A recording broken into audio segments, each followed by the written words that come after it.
People across America are waiting anxiously for the next cost of living adjustment, hoping 2026 will finally bring relief after years of rising prices. But here's the truth. The Social Security COLA increase might not be what many retirees expect. Behind that small percentage lies a much bigger story, one that reveals how inflation, politics, and America's aging economy are reshaping your future income. Before you celebrate or complain about that 2.7% bump, let's break down what it really means, who benefits the most, and why your retirement plan might need a major update right now. For millions of retirees, Social Security isn't just a benefit, it's a lifeline. Every year, the cost of living adjustment, or COLA, becomes the single most anticipated number in the U.S. economy for seniors. It determines how much extra cash will flow into their bank accounts starting January. But as the Social Security Administration prepares to announce the 2026 COLA, the buzz is already growing. Economists, advocacy groups, and retirees alike are debating what the number means, how it's calculated, and whether it truly reflects the real cost of living in America today. For context, the COLA is based on the Consumer Price Index for urban wage earners and clerical workers, the CPIW. It measures inflation from the third quarter of one year to the third quarter of the next. In simple terms, if prices go up, your Social Security check goes up too. But there's a catch. The CPIW doesn't always track the expenses that matter most to seniors, like healthcare, housing, and food. And that's why many experts say even a seemingly decent COLA doesn't actually keep pace with reality. In 2025, the COLA was 3.2%. But with inflation cooling and energy prices stabilizing, forecasts for 2026 are coming in lower, around 2.7 to 2.8%, according to the Senior Citizens League and independent analysts cited by Investopedia and CNBC. That sounds modest, but here's the key insight. While inflation is slowed, essential costs like rent, groceries, and medical care haven't stopped climbing. A smaller COLA may look good on paper, but for the average retiree, it might mean another year of falling behind. Let's translate that into real numbers. The average Social Security benefit today is around $1,940 per month. A 2.8% COLA would add about $54 a month, or roughly $650 a year. Now ask yourself, can that realistically cover the increases in food, insurance premiums, and utilities we've seen over the past 12 months? Probably not. In fact, most retirees are already spending 40 to 50% of their checks on housing alone. That $54 bump will vanish within a week. The bigger issue is structural. The COLA formula was designed in the 1970s when inflation and household spending looked completely different. Today, retirees face medical expenses rising faster than almost any other category. The CPIW doesn't weigh healthcare heavily enough, meaning seniors consistently lose purchasing power. The Senior Citizens League estimates that Social Security benefits have lost more than 36% of their buying power since 2000. That's a staggering erosion of income security for tens of millions of Americans. And this problem isn't just about retirees. The ripple effect spreads across generations. Younger workers paying into the system now are funding benefits that may not keep up with future costs. With the Social Security Trust Fund projected to face insolvency by 2035, the sustainability question looms larger than ever. Policymakers in Washington are under pressure to act, but the solutions are politically explosive. Raise taxes, cut benefits, or shift the retirement age. None of those are easy sells in an election year. So what does the 2026 COLA actually tell us?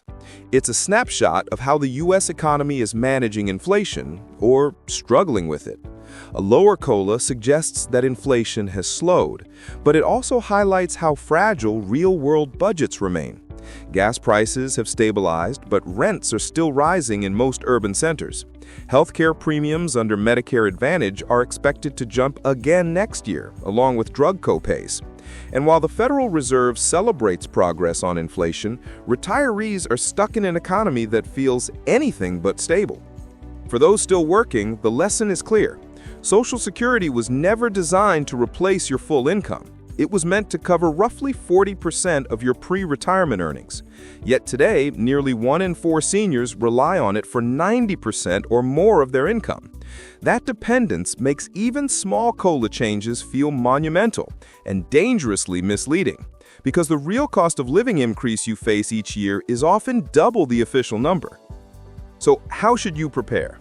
First, understand that COLA is not a guarantee of security. It's an adjustment, not a solution. If you're approaching retirement, consider building alternative income streams now. That could mean dividend-paying investments, part-time consulting, or even passive income from digital assets.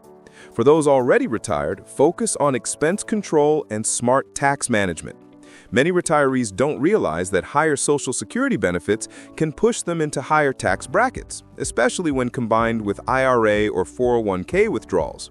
Planning your distribution strategically can help offset that. Globally, other countries are facing the same issue. The UK has its 3-lock on state pensions, while Canada and Australia have indexed benefits tied to inflation too. But everywhere, the story is the same. Inflation-adjusted benefits simply aren't keeping up with the true cost of aging. The world is getting older, healthcare is getting more expensive, and government programs are straining under demographic pressure. The 2026 COLA isn't just an American story, it's a global warning that retirement systems everywhere are falling behind a real economy. Now, there's another angle that rarely gets discussed: how the COLA announcement affects markets.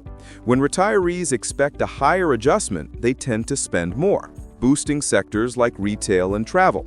Conversely, when the COLA adjustment is smaller, consumer spending dips slightly among older age groups. Economists watch this closely because seniors represent one of the fastest-growing consumer demographics in the United States.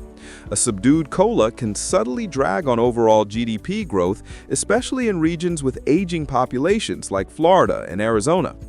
And for investors, that's a signal worth watching.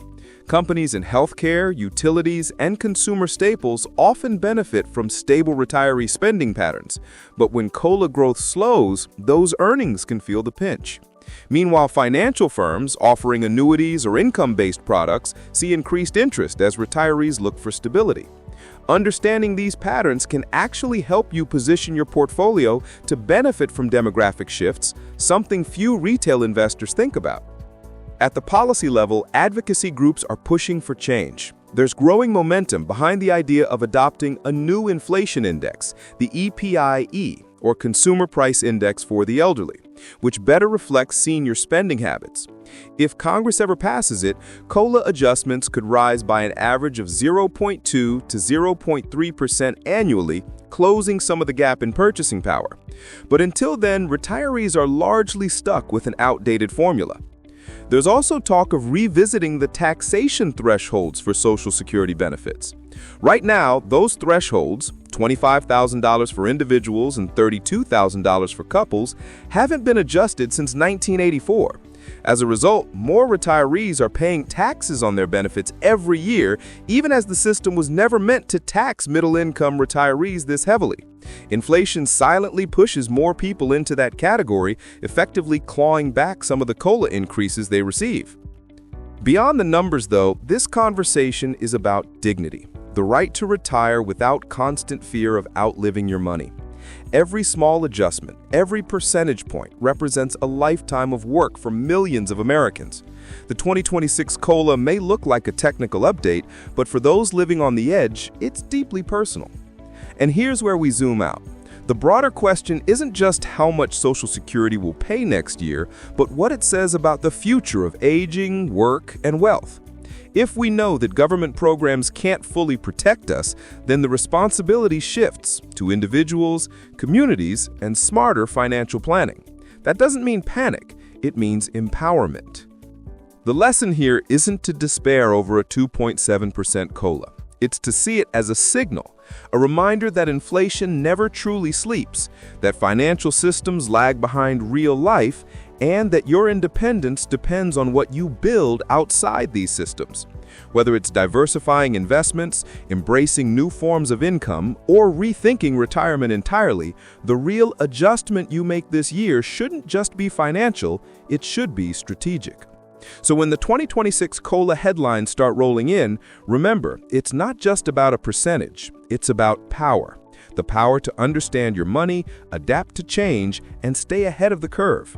Social Security can adjust for inflation, but it can't replace preparation. If you found this breakdown helpful, share it with someone planning their retirement, and subscribe to Wealth Hub for more financial insight that keeps you ready for whatever's next.